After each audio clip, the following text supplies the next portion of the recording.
Très heureux de vous retrouver sur Sika. Mesdames et messieurs, bonjour.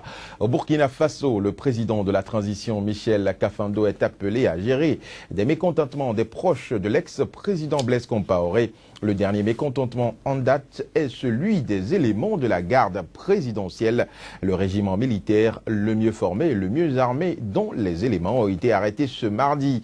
À l'origine de cette arrestation, des difficultés d'entente avec l'actuel Premier ministre, le lieutenant-colonel Yacouba Isaac Zida, pourtant ancien numéro 2 de ce corps d'élite qui avait demandé leur dissolution. À cette épreuve s'ajoute la récente plainte des partis pro-Compaoré auprès de la Cour de justice de la CEDEAO pour avoir été exclus des prochaines élections dans le pays. La transition d'Al-Ambara au Burkina Faso, colère au sein de la garde présidentielle et des partis pro-Compaoré. C'est le premier sujet à débattre dans cette émission. Ensuite, nous nous rendrons en République démocratique du Congo où, la semaine dernière, le président Joseph Kabila a déclenché une poursuite contre une cinquantaine de personnalités dans le cadre d'une opération de lutte contre la corruption, le blanchiment et le terrorisme, contrairement aux rumeurs qui mettaient dans le viseur du président Kabila des gouverneurs des provinces proches de l'opposition. Un quotidien quinois a révélé qu'au nombre des personnalités concernées, justement, figurent beaucoup de proches et collaborateurs de l'actuel Premier ministre Augustin Matata Ponyo. Information non infirmée ni confirmée par le porte-parole du gouvernement. Lutte contre la corruption et le terrorisme en RD Congo, le dernier joker du président Kabila avant les élections, ce sera notre deuxième sujet du jour. Mais avant de lancer les différents débats, Madame, Monsieur, voici le flash d'information. Au Libéria, le virus Ebola est réapparu 3 mois après le dernier cas connu dans le pays. Un nouveau revers dans la lutte contre l'épidémie qui a gagné du terrain en Guinée et en Sierra Leone. Actuellement, les autorités libériennes cherchent à déterminer l'origine de la contamination.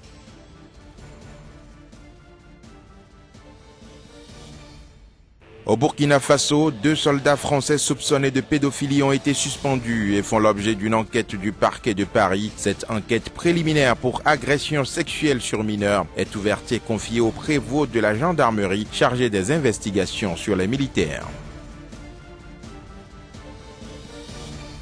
137 000 migrants ont traversé la Méditerranée dans des conditions périlleuses au cours du premier semestre 2015, soit une hausse de 83% par rapport au premier semestre 2014. C'est ce qu'ont indiqué ce mercredi les Nations Unies dans un rapport.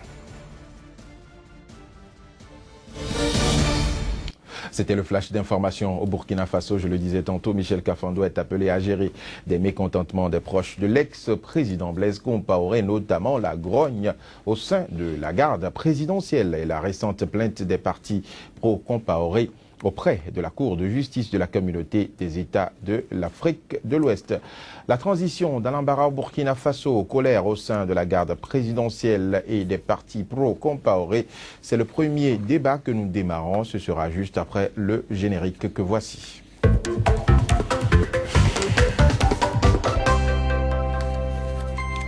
Le débat sur Sika reçoit ce jour donc Lamabalo. Il est journaliste et directeur de la radio Soleil FM au Bénin. Donc Lamabalo, bonjour.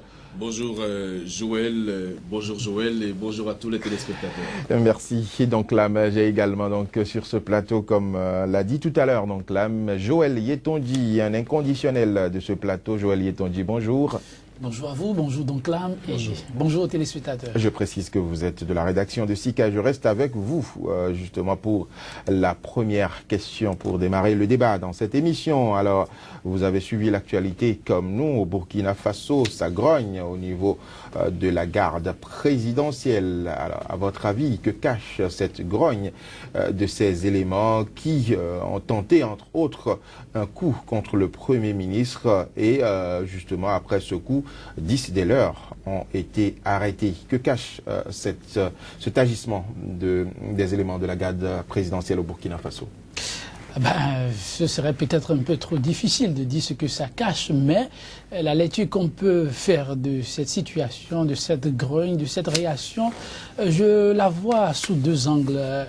Le premier, c'est je vois des hommes qui ont envie de laver un honneur.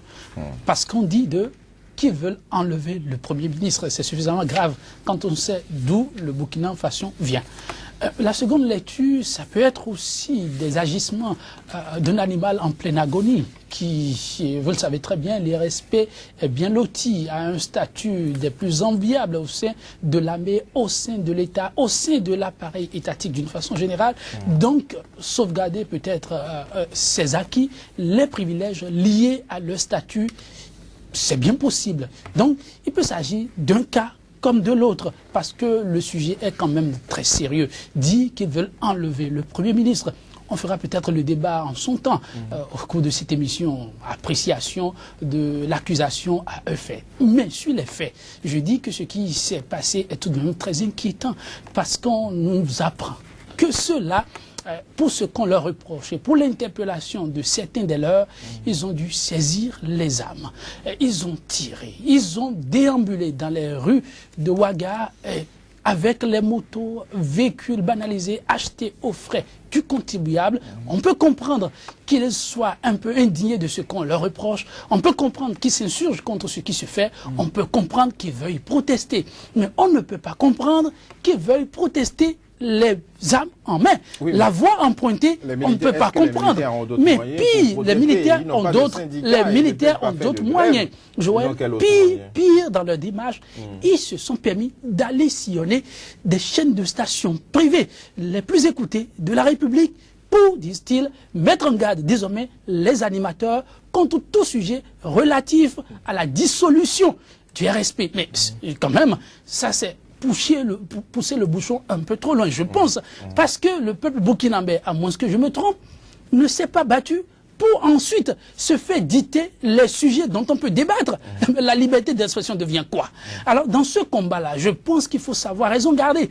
Parce que si c'est l'honneur qu'on veut défendre, on peut bien le faire. Vous disiez tout à l'heure, est-ce qu'ils ont d'autres moyens? Ils ont d'autres moyens. C'est dans un régime massiste que quand ça ne va pas, vous prenez les armes comme ils l'ont fait là. Mais quand les gens ont mené des combats qu'ils ont menés, c'est vrai, c'est la transition. C'est le prix à payer pour la liberté, puisque sous Blaise Compaoré, ils n'auraient pas pu le faire. Aujourd'hui, s'ils arrivent à le faire, c'est parce qu'ils ont une certaine liberté.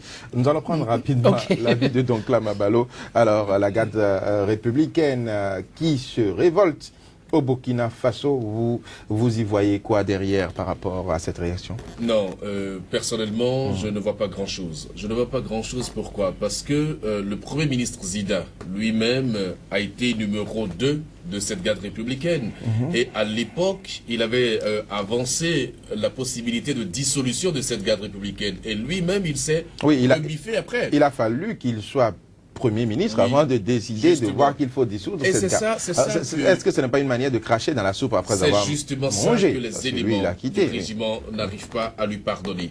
Les éléments de cette garde ne comprennent pas qu'après avoir mangé dans la soupe, le Premier ministre Zida veuille cracher dans cette même soupe-là. Et je crois qu'il a très vite compris lui-même en se rebiffant et en oubliant ce projet de dissolution de la garde républicaine. Mais il n'a pas oublié pour autant la garde républicaine, parce que quand on dit qu'on a essayé un attentat contre le Premier ministre qui a dû aller atterrir sur une base aérienne plutôt qu'à l'aéroport, je pense qu'on continue de vouloir dissoudre cette garde républicaine-là. Et je me pose une question fondamentale. Est-ce que dans un pays... Est-ce qu'on continue par vouloir dissoudre ou bien les rancœurs sont toujours là? Non, on a toujours en idée, j'ai la certitude qu'on a toujours en idée de dissoudre cette garde républicaine, parce que n'oubliez pas que les organisations de la société civile réclament également qu'on puisse dissoudre cette garde républicaine. Alors moi je me demande si dans un pays sérieux, un régime peut fonctionner en toute quiétude sans garde républicaine. Mais ça fait 1300 hommes bien formés. Et on nous a dit que ce sont les hommes les mieux formés du Burkina Faso. Les mieux armés. Alors, les mieux armés. Si on arrive à dissoudre cette garde-là, est-ce qu'on a pensé aux conséquences? Et je suis certain que la dissolution de la garde républicaine aurait eu plus de conséquences fâcheuses sur le Burkina Faso que toute autre chose. Oui, l'essentiel pour moi. Mais parallèlement à cette garde, il est reproché des exactions, des violations, des cas de violation des droits humains. Mais donc, ça ne suffit pas pour dissoudre la garde. Non, moi je pense qu'il faut les laisser continuer par commettre des exactions, ou bien par exagérer, tel que l'a dit tout à l'heure Joël. Non, Joël, ils ont saisi des chaînes de radio et télévision pour dire il faut arrêter de parler de cette garde. justement, ils n'ont pas saisi. Ils sont entrés au point. Oui, ça, menaçant. on peut dénoncer ça. Oui, on peut dénoncer ça. Ce sont des éléments qui peuvent conduire à un coup d'État, oui, vous savez, une garde républicaine, c'est des gens qui ont été formés. Des gens qui ont, je ne sais pas, qui ont une façon de voir les choses. Au lieu de dissoudre la garde républicaine, moi je propose par exemple qu'on puisse réorganiser cette garde-là. Il y a des choses à faire. On peut revoir l'organisation interne de la garde ou bien revoir même son orientation, revoir même les missions qu'on doit lui confier dans une république comme le Burkina Faso. Parce que je suis convaincu que ces soldats doivent être utilisés. Voyez-vous, on peut dénoncer le fait qu'ils soient allés dans des stations de radio parce que ça, personne ne peut l'accepter. Et on ne peut pas intimider les journalistes. On ne peut pas non plus imposer à des journalistes les sujets dont ils doivent traiter. Mais c'est que ça dérange les éléments de la garde que l'on puisse toujours parler de ces éléments-là et peut-être même parfois sans avoir les vraies informations concernant le fonctionnement de la garde. Mais ça n'explique pas qu'on aille dans une radio pour interdire le traitement de sujets relatifs à la garde républicaine. Alors la question que je voudrais poser, donc là, est-ce qu'on peut aujourd'hui accuser cette garde d'exaction et de violation des droits de l'homme, de droits humains, quand on sait que ce sont des hommes sous ordre, même s'ils aient eu à commettre de ces actes dont on les accuse, ils l'ont fait sous un commandement donné. Non, vous savez, dans toutes les républiques qui se respectent, surtout les républiques démocratiques, lorsque on vous donne des instructions, vous-même, vous avez le libre arbitre pour savoir si l'instruction qu'on vous a donnée doit être respectée ou pas. Il y a la responsabilité personnelle. Donc même si le régime de Compaoré, non, même si vous recevez des instructions, ça aurait donné quoi? Même si vous recevez des instructions. Un lieutenant-colonel Zida, il a été longtemps sous Compaoré. Aujourd'hui, il se fait le chantre donc du changement, mais qu'est-ce qu'il a pu faire en son temps? Vous savez, lorsque vous exécutez une instruction, vous êtes d'abord personnellement responsable de l'exécution de cette instruction. Donc il y a la responsabilité personnelle, l'engagement personnel, et après la responsabilité collective. Donc on ne peut pas se cacher derrière des instructions reçues pour faire des exactions. On doit pouvoir répondre de ça. Et si dans le régiment de sécurité présidentielle, on a des preuves de ce que certains agents se sont rendus coupables d'exactions, il y a les tribunaux qui sont là pour connaître de ces faits-là et juger les gens. Moi, je pense que lorsqu'on n'aura pas puni ceux qui sont responsables de telles exactions, on ne peut pas mettre la discipline dans le régiment de sécurité présidentielle. Je suis contre la dissolution. Au risque d'avoir un soulèvement beaucoup plus fort au sein des 1300 hommes. Il ne faut pas oublier qu'ils sont 1300 hommes bien formés et bien armés.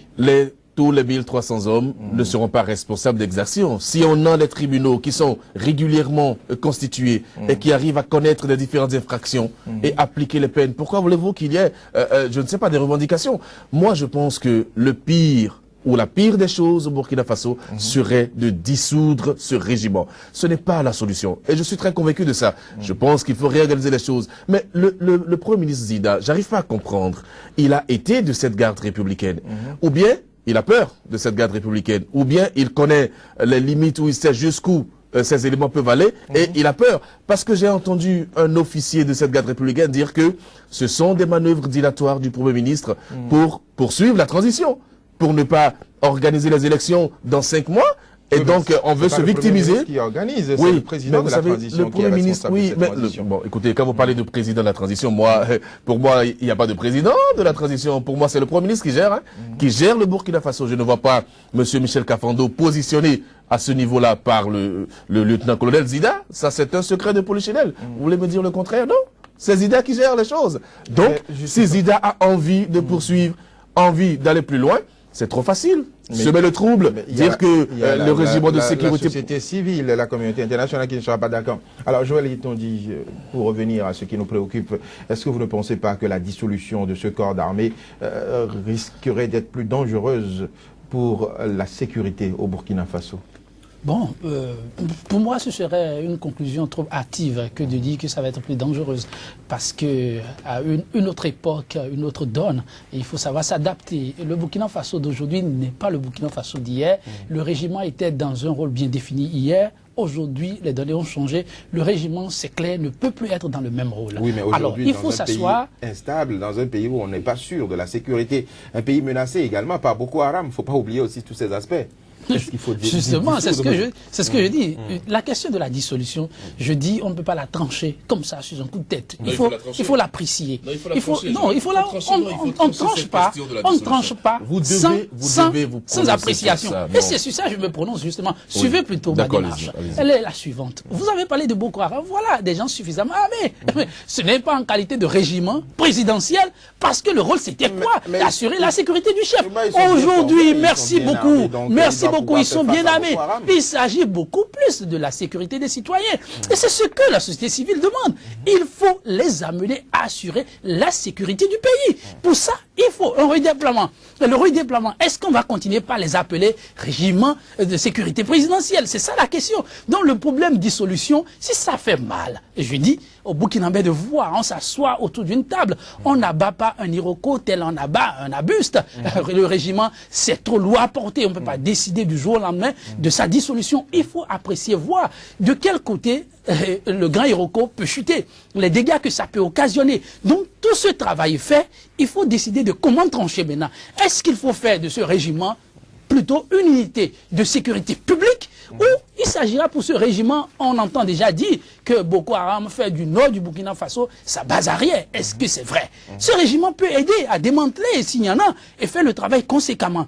Donc il faut les aider à se trouver aussi en sécurité, parce qu'ils sont au-delà de tout des hommes. Et s'ils sentent qu'ils sont de plus en plus rejetés par la société, ce n'est pas bon. Ça, c'est aussi un risque pour le pays. Donc, il faut apprécier ces deux données. Mais de l'autre côté, il faut reconnaître que si c'est vrai que ces IDA qui a des idées derrière la tête, qui veulent en finir avec, mais ceux-là sont tombés dans le piège de Zida. Ce n'est pas en se comportant de cette façon-là qu'ils trouveront la masse populaire derrière eux pour soutenir leur cause. Non, il ne faut pas faire peur aujourd'hui à cette population. Oui, elle n'est pas prête. Ils ne revendiquent pas si se taisent. Non, on revendique, c'est ce que je dis. Ouais. N'oublions pas, sous un régime massiste, oui, ils ont travaillé dans... C'est vrai, le régime était démocratique sous Blaise, mais tout se passait tout comme si c'est un régime massiste, où les gens pensent à leur impunité, ils peuvent se permettre beaucoup de choses sans se faire poursuivre. Aujourd'hui, ce n'est plus possible. Le régiment de sécurité présidentielle doit le comprendre. Donc, pour répondre à la provocation de Zida, ils peuvent user de toutes les voies possibles, mais sauf les armes. Aller par les armes, c'est se mettre à dos une fois encore la population. Le peuple burkinabé est prêt à descendre une fois encore dans les rues, s'il le faut. Vous avez suivi, il y a les citoyens et les siens qui ont donné une conférence de presse et qui ont dit, même au risque de notre vie, nous sommes prêts à aller jusqu'au fond. Si c'est en allant à la dissolution du RSP que nous aurons le salut, nous allons le faire. Ils ont dit si. Donc je pense que ce qu'il y a lieu de faire aujourd'hui, c'est d'aller vers une table de négociation, dialoguer. Et c'est heureux. Aujourd'hui, Michel Kafando prend le devant des choses. Et une fois encore, la énième, j'espère que ce sera la dernière, ils vont s'asseoir et discuter. Et taire une fois pour toutes. Ce dont le Burkina Faso a besoin, c'est d'aller aux élections. Bon, très rapidement alors. Très rapidement, si vous permettez, je n'arrive pas à vous situer. J'ai des problèmes. Non, ma démarche est claire, mais si vous ne la suivez pas, vous n'allez pas me comprendre. Non, votre démarche n'est pas claire. Votre démarche est ambiguë. Elle n'est pas ambiguë. Non, il faut rester tranché sur cette question-là. La question de la dissolution, ça ne peut pas se faire quand vous dites que on ne va pas utiliser les armes, je ne suis pas pour l'utilisation des armes. Mais les militaires n'ont pas le langage démocratique que vous et moi avons. Mais beaucoup de pays se seraient déjà embrasés. On a fini avec cette époque-là. Attention. Beaucoup d'États seraient déjà embrasés. Si les gens doivent... Ils ont saisi les armes, ce n'est pas possible. Tiré en l'air. C'est des tirs de sommation. Attention, et ça vient de quelque part. Oh là là. Et vous l'avez reconnu tout à l'heure, après avoir tiré en l'air, ils ont fait leur débandade à travers la ville. Oui. Et ensuite, ils ont atterri dans les studios de radio, à mon point, menaçant les animateurs. S'il vous plaît, parlez désormais de toutes choses, sauf de la dissolution. Donc là, ça rime à quoi? C'est une façon, pour les éléments de ce régiment, de montrer qu'ils existent. Mais écoutez, si vous étiez militaire, vous, ok, et que vous avez fait le parcours de ces éléments-là, et que, par extraordinaire, un projet de dissolution existe, sans qu'on ne vous dise réellement ce que vous devenez, mettez-vous à leur place. Vous savez qu'à l'époque du président burkinabé Blaise Compaoré, il y avait des libéralités qu'on faisait à ces éléments en fin d'année. Mais le lieutenant-colonel Zida, qui a profité de ces libéralités lui-même, vient les effacer. les effacer. Mais vous n'avez pas entendu des acteurs politiques qui disent nous avons fait nous avons menti, nous nous sommes trompés, recevez nos excuses. Mais les gens l'ont dit hier. Mais ça peut arriver. Ce n'est pas une erreur que de se tromper, non, donc là. Zida s'est trompé hier. Il a baptisé avec le diable. Aujourd'hui, il pense qu'il faut aller vers l'aspiration profonde du peuple. On ne peut pas le lui reprocher. Bon, ça, c'est un autre débat, je pense. Permettez à donc là. Vous constatez que donc là m'oblige à intervenir pendant qu'il parle.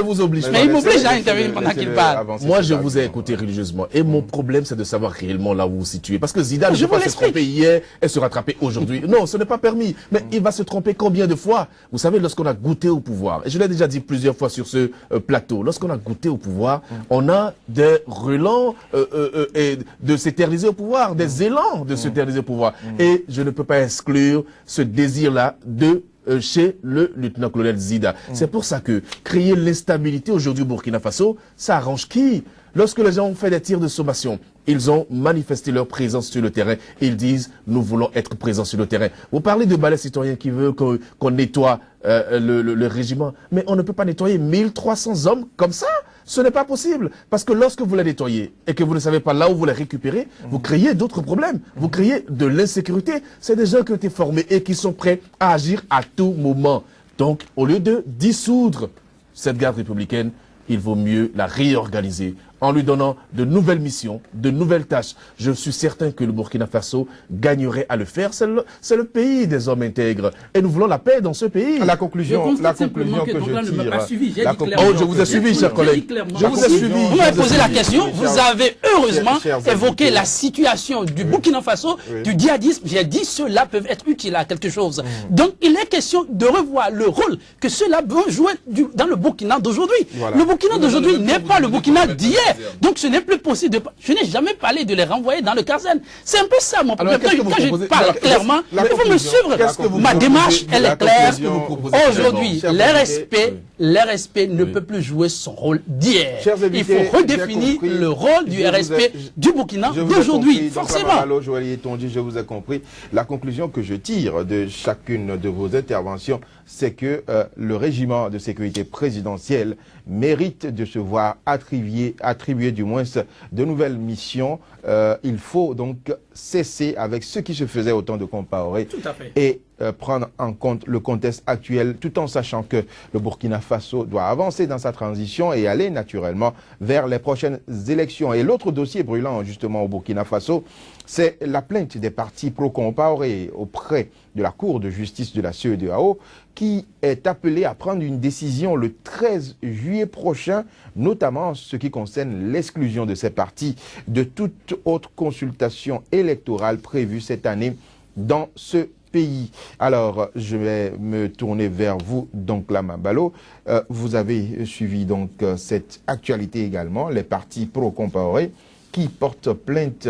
À votre avis, quelle sera la décision de la Cour de justice de la CEDEAO? Voilà, je finirai de parler avant Joël, et ça c'est fondamental pour moi. Ce qui est essentiel à retenir, c'est quoi? C'est que je n'arrive pas à comprendre, et moi j'ai trouvé à l'époque cela comme une aberration, de vouloir exclure du jeu politique ceux qui avaient travaillé avec le président Compaoré. Parce qu'il n'y a aucun critère aujourd'hui pouvant déterminer ceux qui l'ont vraiment fait. Il y en a qui l'ont fait à visage découvert, il y en a qui l'ont fait en sourdine. Et aujourd'hui, le lieutenant-colonel Zida, même le président Michel Kafando, eh bien, aucun d'eux ne peut nous dire réellement s'ils ont travaillé, oui ou non, avec le président Blaise Compaoré. Ils ont tous travaillé. Donc, je ne comprends pas pourquoi on peut arriver à exclure des gens du débat démocratique, alors que le Burkina Faso est en pleine reconstruction, alors que le Burkina Faso souhaite repartir de l'avant.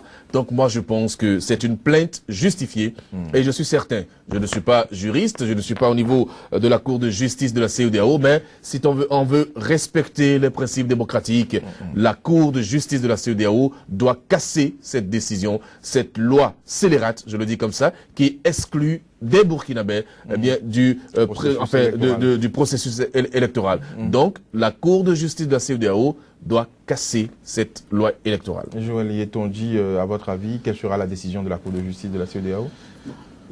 la Cour de justice de la CEDEAO, comme vous le dites, les décisions de justice sont ce qu'elles sont. Elle va apprécier et voir la faisabilité. S'il faut aller... Mais qu'est-ce qu'elles sont, les décisions de justice? Ben, vous le savez. Ne m'amenez pas sur notre piste. Ben, je continue. Voyez-vous, quand donc l'homme fait ça, et j'interviens, vous allez dire, mais de lui laisser la parole, mais constatez qu'il m'amène à intervenir. Quand vous dites que les décisions de justice sont ce qu'elles sont, je continue. Mais elles sont quoi? Dites-nous, moi je veux savoir ce qu'elles sont. Dites-nous. Donc là, je dis, de répondre à... oui, la décision qui sortira, ça peut être de toutes les couleurs. Ça peut être comme pour faire bondir de joie les pros comparés, comme pour aller dans le sens de la transition. Vous pensez tout peut que arriver. La justice ira dans le sens de la transition? Non, vous savez... C'était une loi qui avait été dénoncée même par la communauté internationale, qui avait estimé qu'on ne peut pas exclure des Burkinabés d'un processus électoral. Et le sans qu'on ne l'ait réclamé ou reproché quelque chose de précis. Eh bien, le gouvernement de transition, en son temps, a brandi aussi un certain nombre d'arguments. Donc, la justice aura... selon lesquels ils ont collaboré avec Blaise Compaoré, c'est tout. Non, pas tout. En tout cas, la justice aura à apprécier le fond du dossier des deux camps, l'argument que les uns et les autres auront avancé. Et c'est sur cette base que la justice aura tranché. Mais ceci étant, c'est vrai, soyons démocrates. Le Burkina Faso a besoin de se reconstruire et aucun fils n'est de trop. Dans une société, on a besoin de tout le monde. Il faut aller de l'avant et au nom de la paix, il faut comprendre qu'on a besoin de tout le monde. Et ceci d'autant qu'un peu plus tôt, avant le Burkina Faso... Au nom de la paix, ça veut dire que vous voulez aller sur la voie de la complaisance. Non, non, je ne parle pas de la... Il s'agit de droit. La Cour de justice je vous l'ai dit, c'est ça que je vous ai dit. Décision complaisante. C'est ce que je vous ai dit. Ce n'est pas moi de trancher. Je dis, la Cour aura à apprécier le fond du dossier. Et c'est sur ces bases que la Cour aura à trancher. Donc ce n'est pas à moi de dire à la Cour d'aller dans tel ou tel autre sens. Mais je dis, en tant que citoyen du monde, simplement que c'est vrai que pour la paix et l'unité nationale, on a besoin de tout le monde. Alors s'il y a des fautifs, on aura apprécié et à constater que tel ne pourra pas le faire, mais ne pas exclure tout le monde. Dit que tous ceux-là qu'on a vus aux affaires ont eu à partiser avec le diable et pour ça, non, ils ne peuvent pas participer aux élections. Ce serait encore d'autres fissures qui peuvent embraser la situation. Vous savez, la situation aujourd'hui, elle est délétère. Si, Michel Kafando, je trouve que les sujets sont un peu liés, je n'arrive pas à régler le problème du régiment de sécurité présidentielle et qu'il y a aussi cette situation qui est latente, qui s'y ajoute, on ne pourra pas, ça fera un peu trop pour le Burkina Faso. Et nous sommes en train de voir plutôt et souhaiter une porte heureuse pour le Burkina Faso. Et rien qu'au nom de ça, il faut savoir prendre du recul et constater, je voulais dire, qu'un peu plus tôt avant le Burkina Faso qui va aux élections en octobre, constater qu'il y a un pays, non loin du Burkina Faso, qui a montré qu'aux unes, on peut sanctionner. Oui, il faut que chacun essaie de battre campagne, mais sur des raisons conséquentes. Et le peuple pourra trancher. Si les élections sont libres, transparentes et crédibles, non, ce sera ceux-là que le peuple aura choisi qu'on verra au lendemain des élections. Alors, pourquoi vous hésitez à condamner? Pourquoi vous hésitez? Pourquoi voulez-vous que je condamne? Je ne suis pas le juge. C'est un dossier de justice, non? Il y a des principes démocratiques. Est-ce que vous connaissez les principes démocratiques? Alors, écoutez, l'exclusion me demande d'intervenir. Je vais intervenir, mais ne m'arrêtez pas. L'exclusion ne fait pas partie de la démocratie. Mais est-ce que moi j'ai dit maintenant qu'il faut exclure? Je ne veux pas, je n'ai jamais dit qu'il faut exclure. Je n'ai pas envie de rebondir sur votre argumentaire, ça ne m'intéresse pas. Mais moi, je veux vous voir trancher sur certains débats. Parce que c'est vrai, vous faites la thèse d'identité, mais sur des questions... J'apprécie, je dis, mais l'homme de droit vous dira, l'homme de droit vous dira qu'on ne tranche qu'en fonction de l'argument présenté aussi par le plaignant que par vous devez avoir les arguments. Je ne suis pas juge, donc vous devez avoir les deux arguments. Et dit et rappeler que lorsque nous sommes dans des principes démocratiques, on ne peut pas exclure du jeu démocratique, du débat politique, les gens sur la base de leur participation. J'ai ajouté tout à l'heure que le Burkina Faso a besoin de tous ses fils. Pour aller vers la paix, la transition, donc là. Chacun a sa position. Je respecte votre position. Sur les différents dossiers. Je vais vous lire la position d'un des internautes qui a réagi par rapport à ce thème. Il s'appelle Ali Baro Kaboy. Il dit ceci: la transition burkinabé ne doit pas prendre parti dans les dossiers Sankara et Norbert Zongo et surtout créer une atmosphère qui va permettre et doit surtout créer une atmosphère qui va permettre à tous les deux côtés, notamment les sankaristes et les pro-Gbagbo, de présenter leurs candidats aux prochaines élections. Je crois qu'il s'agit d'un Burkinabé, il s'appelle Ali Barrow Kaboy. Pour lui, la transition ne doit pas prendre parti et laisser donc libre champ à chacun de se présenter aux prochaines élections. Donc là, je m'en vais vous demander justement pour la dernière question, est-ce que vous n'avez pas l'impression aujourd'hui que la transition au Burkina Faso semble supporter toute action qui vise à aller contre les anciens proches de Compaoré? Mais naturellement, avant ça, je voulais simplement relever qu'il s'agit plutôt des pro-Compaoré et non des pro-Gbagbo. Vous avez dit des pro-Gbagbo. Ah oui, des pro-Compaoré. Exactement, nous sommes au Burkina Faso. Non, la transition veut faire la rupture systématique entre les blocs sankaristes et les blocs de Compaoré. Mais est-ce qu'aujourd'hui, à l'étape actuelle de la vie politique du Burkina Faso, on peut faire cette rupture? Parce que n'oubliez pas que Compaoré a quand même dirigé pendant 27 ans et que il est, c'est vrai, en dehors du territoire burkinabé, mais il est en vie. Et donc, moi, je n'exclus pas systématiquement qu'il ait encore de l'influence sur certains acteurs politiques au Burkina Faso et les sankaristes qui sont en train de renaître de leurs cendres avec déjà un candidat déclaré qui doit porter leur couleur. Donc, je suis sûr que le débat démocratique, il doit être libre au Burkina Faso et chaque parti a un rôle à jouer, aussi bien les sankaristes que ceux de Compaoré. La transition doit pouvoir assurer ça pour le Burkinabé. Permettre que tout le monde puisse s'exprimer. Équitable. Joël Itondi, très rapidement, votre avis, est-ce que vous ne pensez pas qu'aujourd'hui, la transition semble prendre parti au Burkina Faso? En tout cas, la transition ne doit pas prendre parti, ce n'est pas son rôle. La transition, elle est mandatée par le peuple, il faut suivre la voie du peuple. On va pas rappeler ici les grandes aspirations du peuple. Il faut travailler afin que ces aspirations soient respectées. Donc, c'est l'essentiel à attendre de cette transition. Et je pense, pour ma part, que ce qui se fait aujourd'hui, il faut éviter que de ces genres de comportements deviennent entachés. Cette transition que, bon, personnellement, j'avoue, elle est vraiment heureuse, elle évolue plutôt sur de bons pas. Et le problème du RSP, il faut prendre ça très au sérieux. Le problème des pro-Compaoré, en tout cas, la transition a donné sa position. Aujourd'hui, l'affaire, une fois encore, est devant la justice. La justice tranchera, on verra bien. Mais que le peuple burkinabé n'oublie pas d'où il vient et qu'il faut pouvoir tenir bon. Merci Joël Itondi. Je rappelle donc ce commentaire de Ali Barrow Kaboy qui nous écrit certainement de Ouagadougou et qui dit la transition au Burkina ne doit pas prendre partie dans les dossiers Sankara et Norbert Zongo et elle doit surtout créer une atmosphère qui doit pouvoir permettre aux deux partis sankaristes et pro-Compaoré de présenter leurs candidats aux prochaines élections. C'était le premier débat de votre émission Sika Infomag. Madame, Monsieur, cette émission se poursuit. Je vous présente à présent le flash d'information.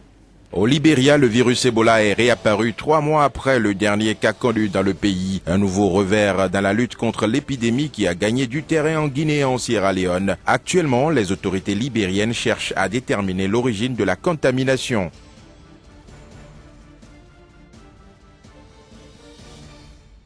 Au Burkina Faso, 2 soldats français soupçonnés de pédophilie ont été suspendus et font l'objet d'une enquête du parquet de Paris. Cette enquête préliminaire pour agression sexuelle sur mineurs est ouverte et confiée au prévôt de la gendarmerie chargé des investigations sur les militaires. 137 000 migrants ont traversé la Méditerranée dans des conditions périlleuses au cours du premier semestre 2015, soit une hausse de 83% par rapport au premier semestre 2014. C'est ce qu'ont indiqué ce mercredi les Nations Unies dans un rapport.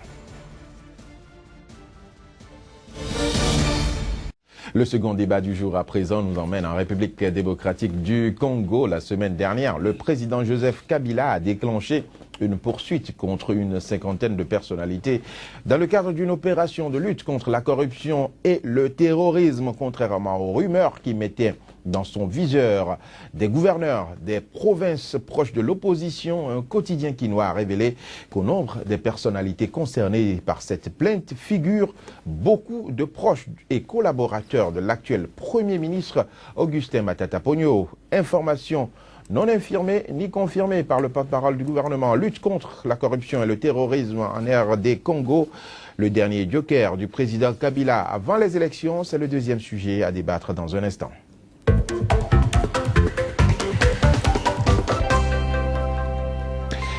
Le débat se poursuit, toujours avec Donkla Mabalo de la radio Soleil FM et Joël Tondi de Sika. Donkla Mabalo, à votre avis, que cache cette campagne de lutte contre la corruption et le terrorisme déclenchée par le président Joseph Kabila à 1 an pratiquement de la fin de son mandat constitutionnel? J'aime bien le terme joker que vous avez utilisé. Vous savez, en Afrique, on aime beaucoup faire de la comédie. De la comédie, non pas parce que je suis contre la lutte contre la corruption. Je pense que partout où on parle de lutte contre la corruption, nous devons être présents. En tout cas, moi, je suis présent. Partout où on parle de lutte contre la corruption, parce que le développement intégral est à ce prix-là. Lorsque la corruption règne dans un pays, le pays n'avance pas. Les indices sont là, les institutions internationales font leur classement annuel et je crois que la République démocratique du Congo, pour le dernier classement, je crois était 154e sur 174 pays. Oui. Ça veut dire que la corruption existe dans ce pays-là. Justement, et si le président... C'est pour cela que le président veut prendre le justement, c'est pour ça qu'on dit que si le président décide de le faire à 5 mois de l'élection présidentielle, il faut comprendre que il veut se donner la chance, n'est-ce pas, de maintenir son pouvoir. Moi, je ne fais pas d'autre lecture. Le président a envie de rester au pouvoir. Et d'ailleurs, il ne l'a jamais caché. Il a toujours voulu perpétuer son pouvoir. Peut-être il veut laisser un pays propre. Nous sommes en train de faire nos interprétations. Quel pays propre? Vous savez justement que le pouvoir qui viendra après la République démocratique. La facilité de gérer la République démocratique du Congo est un grand pays. Et le président Kabila est au pouvoir, ça fait longtemps. Alors, et il décide maintenant, n'est-ce pas, de lutter contre la corruption et le terrorisme.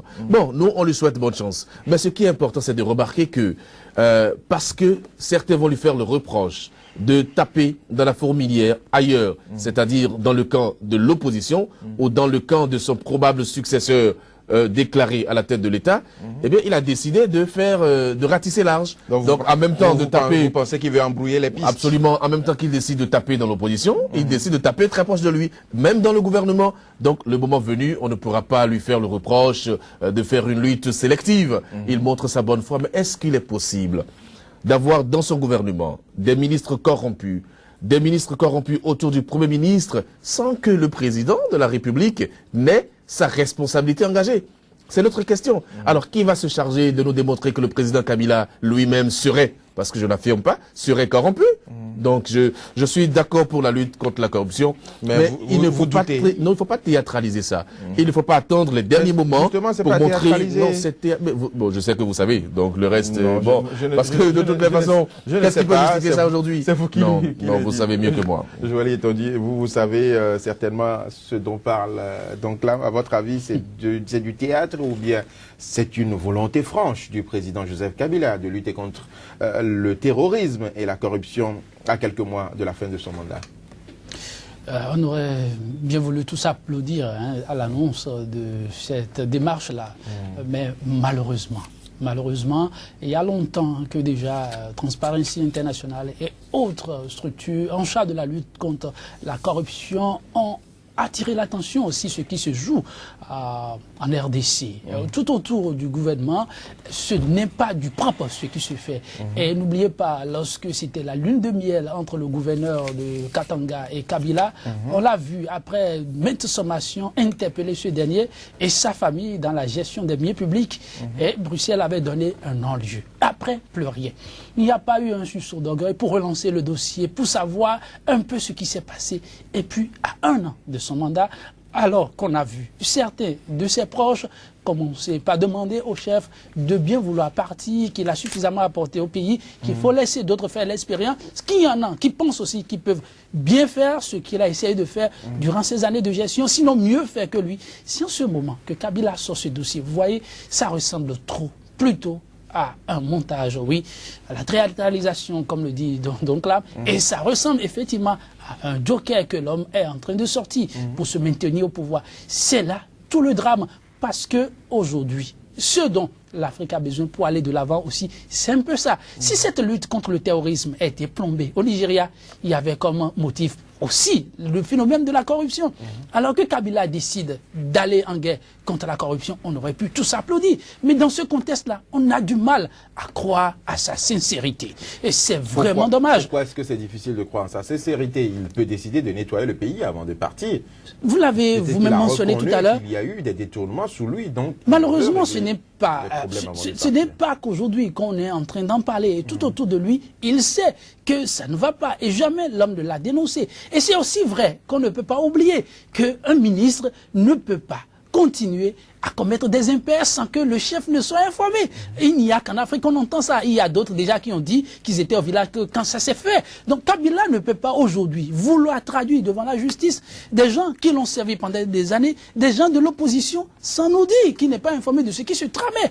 Donc ça ressemble simplement... Il y a des chefs d'État justement qui ne gèrent que l'aspect politique. Et quand c'est comme ça, Joël, Premier ministre. Je pense quand c'est comme ça, vous démissionnez simplement. Non, pas démissionner, vous expliquez... il a un mandat constitutionnel. Non, c'est trop facile tout ça. Voyez-vous, qu'on commence pas à se comporter de sorte que les gens aient confiance en nous. Qu'on commence à nous prendre au sérieux. Pour nous prendre au sérieux, ça dépend aussi de nous. Kabila pouvait donner l'exemple il y a très longtemps. Ne pas le faire et que ce n'est que maintenant qu'il veut le faire, on attend de voir. Ce qui est sûr, ce rapport qui a été rendu public, par qui on le sait, qui a donné le rapport qui était supposé être confidentiel, Kabila a porté un démenti dans la nuit d'hier que les noms qui ont été cités dans le rapport ne sont pas les noms qui ont été brandis devant la justice. Nous espérons simplement que officiellement la justice aussi rendra public le contenu, en tout cas au fur et à mesure plutôt qu'on connaîtra du déroulement de ce dossier, du procès, s'il doit y avoir procès, on connaîtra les noms et on va finalement statuer. Mais ça ressemble purement et simplement à un montage. On a rendu public que quelques pages du rapport. Tout le rapport n'a pas été rendu public. Et même si on peut dire que, et comme vous le dites, hein, Joël, que on peut avoir des ministres sans savoir réellement ce qu'ils font comme corruption, mais lorsqu'on a un directeur de cabinet, parce que l'ex... Non, la mise en œuvre. Et puis je ne suis pas d'accord avec vous quand vous parlez du président qui gère les aspects politiques. Il donne l'orientation générale. Non, pas du tout. Intervient, le président n'est pas appelé à intervenir directement. Mais il a sa responsabilité engagée. Oui, je ne veux pas dire comme l'autre. Sa responsabilité engagée. Non, Joël. D'accord, en tant que président. J'ai déjà entendu le président dire je ne suis pas coupable, je suis responsable, je ne suis pas coupable. Mais pas coupable. Non, ça c'est une fuite de responsabilité. Parce que, qu'on le veuille ou pas, la responsabilité engagée, il faut l'assumer. Lorsque vous avez un ancien directeur de cabinet, votre directeur de cabinet, impliqué dans des pots de vin, mais écoutez, c'est tout votre cabinet qui est impliqué. Et donc vous, moi je pense que le président Kabila gagnerait à reconnaître qu'il y a la corruption dans ce pays et s'engager à lutter contre pour le prochain mandat. Mais là, ce qu'il est en train de faire actuellement, et moi c'est la première fois que je vois ça, j'ai entendu dire que le président Kabila a porté plainte. Mais écoutez, lorsque vous avez des preuves et lorsque vous avez commis des experts pour aller enquêter et que vous avez un rapport, mais vous tapez dedans, il y a les sanctions administratives et il y a les sanctions judiciaires. Oui, mais nous sommes dans un pays de droit, donc la procédure normale, quelles sont les sanctions administratives qui ont été appliquées? Mais il a saisi pour l'instant le procureur. Non, il faut que le procureur fasse ses enquêtes pour confirmer que... Mais même avant ça, même avant la confirmation des charges par la justice, le président, pour montrer sa bonne foi, peut prendre des sanctions administratives. Et vous savez mieux que moi, il y a la hiérarchie des sanctions, c'est vrai, mais le président qui apprécie la lourdeur de la faute peut sanctionner administrativement, et ça c'est déjà un exemple qu'il montre. Mais s'il porte plainte, alors que c'est lui qui détient le pouvoir exécutif, et puis il porte plainte à travers un conseiller qu'il a nommé, son ancien ministre de la Justice, il y a trop de contournements. Et quand on veut lutter contre la corruption, ce sont des actions fortes, il faut frapper. Mais le président Kabila, pour le moment, n'a pas frappé encore. Il a le temps de montrer qu'il a sa bonne foi, donc de poursuivre la procédure. Et pendant ce temps-là, on rentre dans la fièvre électorale. On va à l'élection présidentielle et on connaît ses ambitions. Donc, moi, je pense quelles pourront être les conséquences justement de cette action-là sur la vie politique en RDC? Est-ce que cela va contribuer à radicaliser ou museler l'opposition? Non, ça va contribuer à radicaliser l'opposition. Parce que ceux qui sont impliqués, ceux dont les noms ont été cités, j'ai la faiblesse de penser que ceux-là ne vont pas rester bouche bée. Je pense qu'ils doivent se défendre. Et lorsque on rentre dans un processus de défense, c'est qu'on radicalise les positions. Les gens vont faire des dénonciations aussi. Le président va sûrement chercher à se défendre par rapport à des dénonciations qui vont être faites. Et ça va animer le débat juridique ou le débat judiciaire en République démocratique du Congo. Donc je ne pense pas que ce choix-là pourrait museler l'opposition. Je n'en ai aucune certitude. Joël Etonji, votre avis très rapidement. Nous sommes presque à la fin de cette émission. Oui, on aura l'actualité politique, judiciaire très mouvementée, les mois, les semaines à venir. Kabila, lui, il a sa stratégie et qu'il est en train de développer petitement. Et s'il y a suffisamment de tollé dans le pays, c'est aussi son jeu. Cela va déstabiliser le pays et il faut reporter peut-être les élections. Tout à fait. Tout est réfléchi, tout est mûri. Pour gérer les dossiers chauds. Et pourquoi pas se repositionner pour pouvoir tirer son épingle du jeu. Et son épingle du jeu, c'est pouvoir continuer à gouverner, pas diriger, à gouverner. Bon, Kabila, s'il peut tirer le son de ce qui se passe à côté, ce serait bien pour lui-même et ce serait bien aussi pour le pays. Les jours à venir, nous donnerons plus de précisions sur ce qui se passe en RDC. Madame, Monsieur, c'était le débat de Sika Infomag. Merci de nous avoir suivis. La suite de cette émission à présent nous emmène à la découverte des nouvelles économiques du jour en Afrique et dans le monde entier. Le journal de l'économie est une présentation de Inès Avansou.